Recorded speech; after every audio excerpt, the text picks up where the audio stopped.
రాష్ట్రంలో ఉండే అందరికీ 2,50,000 వరకు ఇన్సూరెన్స్ ప్రీమియం పే చేసే బాధ్యత ఈ ప్రభుత్వం తీసుకుంటాం. చాలా మంది ఈరోజు మీరు ఒక్కసారి చూస్తే అధ్యక్ష,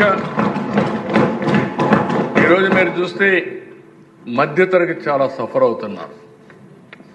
ఆరోగ్యం, విద్య, నిత్యావసర వస్తువులు కొనుగోలు, ఇవన్నీ యాస్పిరేషన్స్ ఉన్నాయి. కానీ వాళ్ళ యాస్పిరేషన్స్ మీట్ చేసే మీన్స్ లేవు. నేను అందుకనే ఆలోచించాను, వెనక వస్తున్నా, 2,50,000 రూపాయలు ఇన్సూరెన్స్కి ఇస్తాం.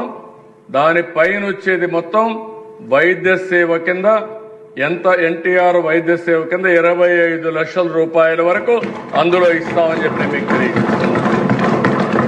ఎందుకంటే మొత్తం ప్రీమియం కట్టాలంటే ఆ ప్రీమియం వల్ల మనకు చాలా ఎక్కువ డబ్బులు కట్టాల్సి వస్తుంది, అన్అఫోర్డబుల్ అవుతుంది.